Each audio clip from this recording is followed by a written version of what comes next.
On this episode of AV Week, Samsung opens a brand new B2B website, the future of the metaverse in AV, and why AV users should pay attention to NAB this week. All that and more. Next on AV Week. The network for the AV industry. What are you listening to? This is AV. This is AVNation. This is AVNation. This is AV Week, episode 608, recorded Friday, April 14th, 2023. No clothes. This is AV Week, your weekly wrap-up of audiovisual news and information. My name is Tim Albright. I am your host. With us to discuss the news and information we have gathered this week, first and foremost, Willie Franklin, formerly of Otterbein, but still an incredible AV industry veteran. Welcome, sir. Hey, thank you, Tim. Good to be with you. Good to see you again, sir. You're looking fantastic. Retirement suits you well, as they say. I like it. I'm sure you do, and once I get there, I'm certain I will too. Also with us, staying up late, at least for him, an old friend of ours, Mr. Justin Dawson, all the way from Ireland. Welcome, sir. It's great to be back, Tim. Really great to be back. Good to see you. Good to see you. If you're watching the video, Justin has, of course, an Irish version of my SM7B. It is an MV7, all greened out for him. So not that this was not a Shure commercial, although they are a sponsor, so we thank them. First story comes to us. A couple different angles. AV Network, first and foremost. Canon is unveiling a new lens series at NAB. NAB stands for the National Association of Broadcasters. Happens this week. The series includes 6 lenses ranging from 16 millimeter to 200 millimeter and is designed to perform high-quality optical performance for cinema, broadcast, and live events. Lens features a new coating technology that improves contrast and reduces flares. I mentioned the fact that they're unveiling it at NAB this year. NAB happens in Las Vegas every year. It is the big, the big North American show for the broadcast technology associated with broadcast technology industry. Willie, I'm going to start with you on this. NAB is returned, just like a number of other shows. Justin was at ISE earlier this year in February. CES happened, and it seemed to be the numbers were up on that. A bunch of us are going to head to Orlando and go to Infocom in June. How important is NAB? How important is the broadcast segment to the AV industry and to the end users? That's a very good question, Tim, and I will try to qualify my answers in saying we're living in a time where everybody seems to be a video producer.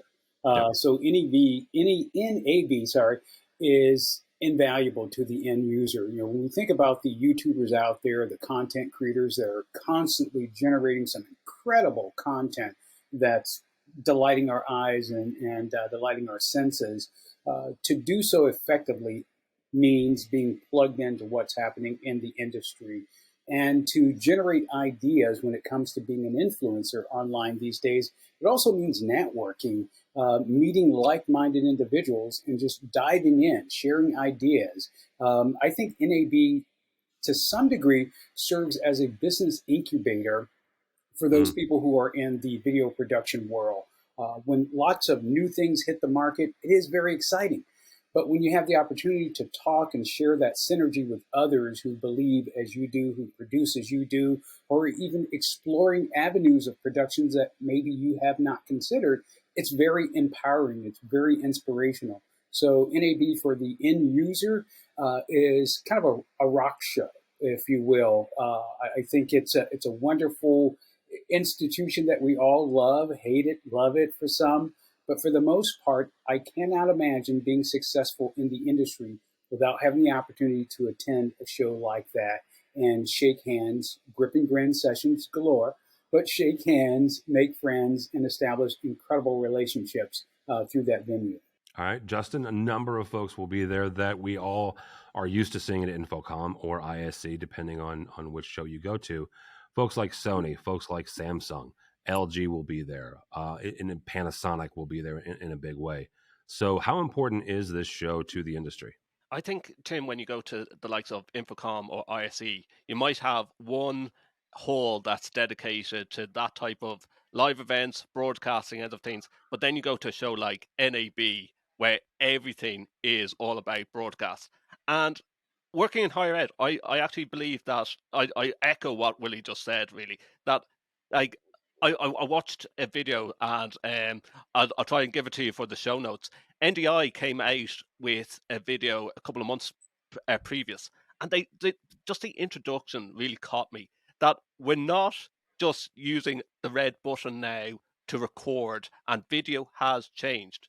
How much has video changed? And like, if you even just talk about the past decade, that here we are doing this podcast, we're also using video with Riverside. Like, you know, when you do an international call now, do you want to actually do an international call now by phone and just audio, or do you get on the likes of Zoom or MS Teams to do it?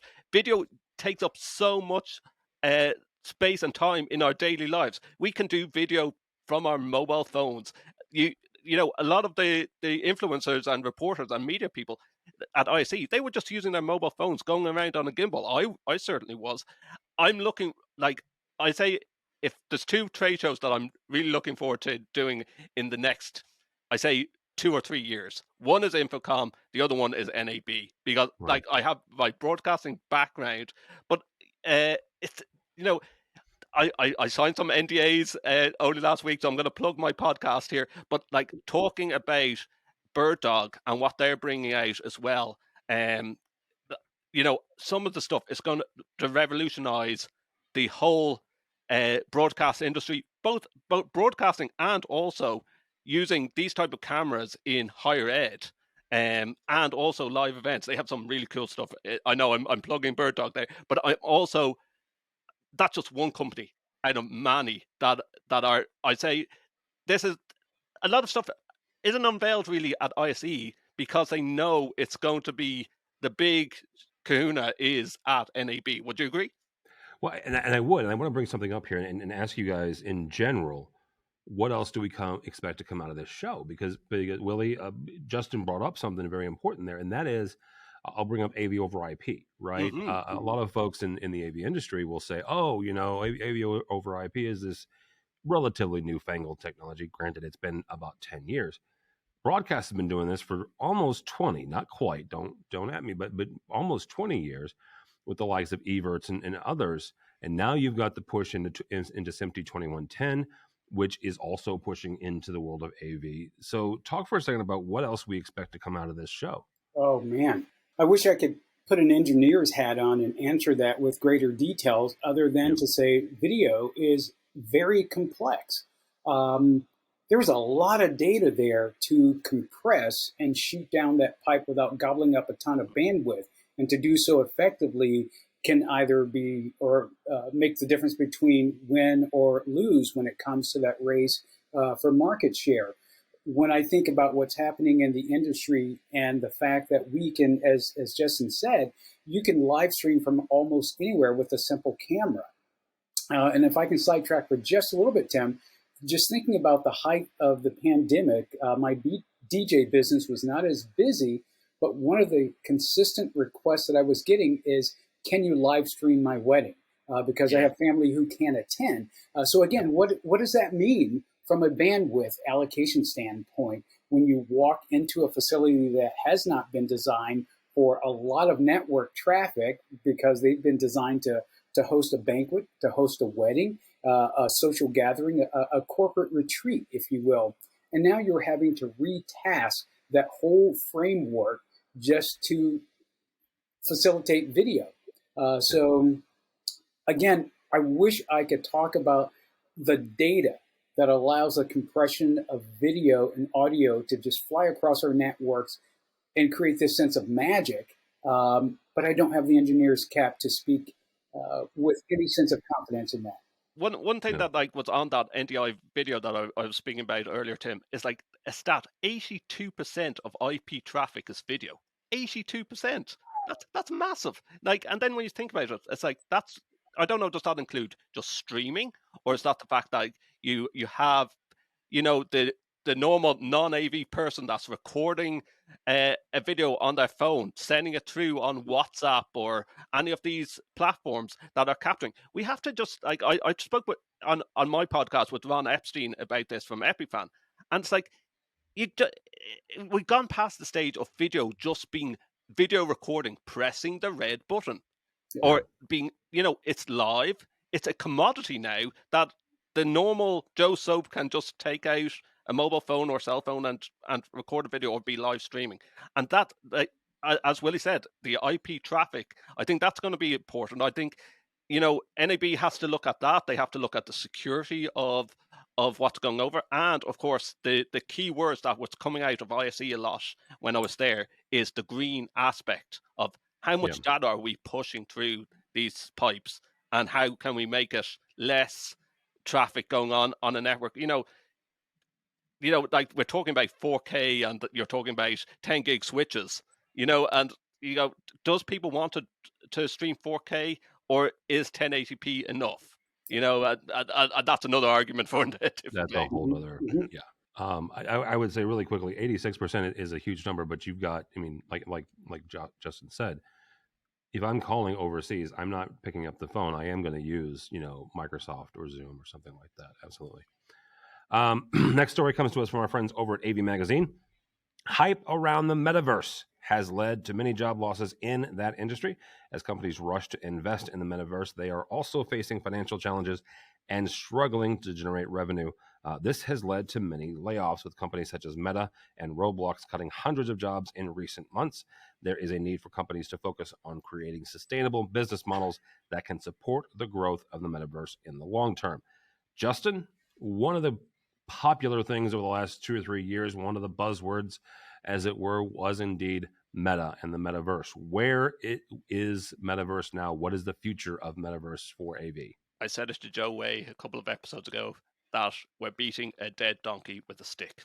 And it is. The metaverse is dead. Long live the metaverse. You know what? It's gone, Tim. I think we put we put it in the AV Hall of Fame of things that just didn't work out. Curved TVs never worked out. 3D TVs never worked out. The metaverse. I loved the quote that was from Forbes. The metaverse has become little more than a punchline to many people around the world of tech, to create a virtual world where it's only your co-workers using goofy avatars. That's what it was. Like, we did have this type of goofy avatars with second or third life, as it used to be called, back nearly a decade ago. Why were we trying to recreate the wheel? Why was Zuckerberg trying to recreate the wheel with the metaverse? Like it was like Facebook was losing attention. So what can we do? We call it the metaverse, and people are going, "The what now?" People, and why I believe personally there's been so many tech redundancies is all these companies jumped on this thinking this is going to be the next best thing, and behind the scenes, without anyone knowing, was AI. And my God, has AI come on, and now everyone's trying to catch up. Zuckerberg only has 2 things now that I think work. It's WhatsApp and Instagram. Facebook is dead. The metaverse is dead. Long live the metaverse. It didn't last. That's my thought on it. All right, Willie, where is there? I guess is there a future? What is the future of the metaverse for AV? Well, first, I love the analogy of beating a dead donkey with a stick. A dead donkey, not just a regular donkey, a dead donkey. Absolutely wonderful. Justin, I'll be honest, I don't feel like I have much to add to that, because you wrap that package very solidly. And really, the only thing I could think of when the question was initially asked and the subject was approached, I found myself thinking about a mime. You come across that mime on the street, and he or she is pretending to be in a box, and you can't see the box, and you're not certain what the box is all about. For me, that's the metaverse, right? That I scratch my head and I continue to ask, what is this all about? Because I'll be honest, when I see people engaging in gaming, when they're using augmented reality, when they're using their VR sets, it's a whole different level of interaction and engagement. I don't see, granted, I'm outside of the venue, but I don't see the scaled up utilization of that technology when I think about medical training, when I think about office interactions, when I think about even shopping, or just allowing ourselves to breathe, to laugh by existing in Second Life type of technology. And I definitely remember Second Life and the hype, because at the time, Otterbein University's campus, we were at like our highest level of engagement with distance education. And one of the big drivers was our nursing department. And they were all about Second Life and really wanted to get that spun up. One of the crippling components to that for us as a university at that time was not having robust enough bandwidth or large enough pipe to support that. Yeah. So again, when I look at what's happening in the industry, when I look at the number of tech layoffs, when I keep hearing whispers of the metaverse, I keep wanting to see the metaverse, like wanting to see the actual sides, top and bottom of that box that the mime is in. So maybe, just maybe, the mime is trying to get the donkey out of the box. I like that analogy, and while you're talking about boxes, I think the closest that we're going to get to the metaverse is at ISE. A couple of years back, before COVID, they were testing it, and it was getting people's attention. But this whole idea of the hologram box, instead of having a TV screen and trying to do a hybrid approach when you might have a guest lecturer in a lecture theatre and trying to bring it in by Zooms or Teams, this whole idea of the 3D image of a hologram box, I think if that design can be designed more clean, that maybe, at the moment it's very much, it has a bezel around it and it looks like a box. But if that can be made more 3D, and you see that happening in live events and in concerts now, where they're bringing in people through the powers of AI, even dead singers. That's the future. I think if you're going to try and bend this metaverse and reshape it, but the idea of like, I'm going to wear goggles and I'm going to enter into a computer world is like, but people are real world here. You need to have this XR type of augmented reality where it's there that you're not wearing goggles. I'm one of these people that just don't get VR unless you're playing games. Okay, so let me bring this in for a second, because the folks at ETC, which is now what the CCUMC is called here in the States, it's a great organization of tech managers and education and college and university technology managers. They did a presentation this last week in which the folks at USC showed off their Art19 box, which is what Justin is referring to there. Art19 is a technology that lets you do a 3D-ish, right? It is a version. It is a trick, right? It's not true 3D, but it looks like it, right? And you can do it live. Gary Kay and from Rave did a presentation at an Almo E4 event, Almo and Exertus E4 event a couple of years ago with that on stage, right? And it takes a special muslin type screen to be projected on for the live thing. There is also a version that is a self-contained box that the folks at USC have installed. Is it, Justin or Willie, either one? Is it the fact that it's that needed appliance on our head, appliance on our face? It goes back to the failure of the Google Glass, right? Is it that we think is the issue for Metaverse, or is it something other wholly different that caused the failure here? I think it's the word. I think people just like, what is the metaverse? It's like, at least we can say, what is the World Wide Web? It's, or, what is AI? We can identify it and we can sum it up very quickly. But what is the metaverse? It was like as if Zuckerberg got all his team into a room and going, we're losing money here, people. We need to have a new toy to play with. It's, I'm going onto a stage in 10 minutes. What word can we? Oh, let's use the metaverse. People didn't know what the metaverse was. It existed way back. It was Second Life. It didn't catch on then. They should have known it wasn't going to catch on now.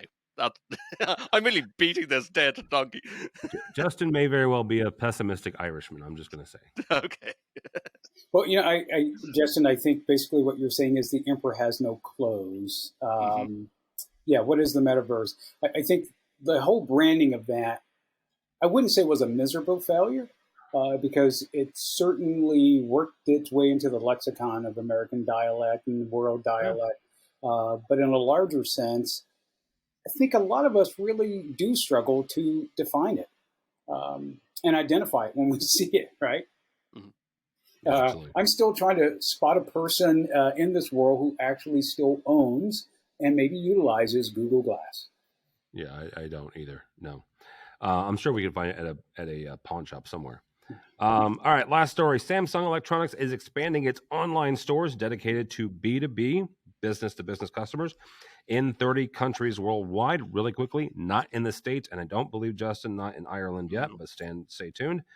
The store offers a wide range of products, including displays, mobile devices, and IT solutions, as well as customer support services. The expansion is aimed at providing a more convenient and efficient way for B2B customers to purchase Samsung products. The expansion of the B2B stores is part of Samsung's broader strategy to strengthen its presence in the enterprise market and increase its revenue from B2B sales. Willie, I'm going to start with you. If you were still a tech manager at Otterbein, what does this direct to consumer, what does direct to Otterbein option mean to you? I would love that, in all due honesty. I'm a big proponent of business-to-business sales. I like the security of it, first of all, from a standpoint that, you sell it to me, I'm going to pay you. We've developed that relationship. If I'm a medium-sized or small to medium-sized business and I'm engaged in business-to-business sales, that's going to allow me to bolster a better credit as a business owner that I can get out there. The aspect of security, and I'm talking security from a standpoint of market share. Okay. If I'm dealing with a reseller, a Samsung reseller, and that seller, that rep is trying to convince me that this is the product of choice, these are the things that you want to implement in your business, he or she may tell me that XYZ companies similar to my own are buying and implementing this. This is the latest trend. But what if I wanted to be the trendsetter as a company? If I go business to business, now I'm dealing directly with that supplier and I'm buying and I'm retooling my shop so I can be the trendsetter. My competitors need not know what I'm developing.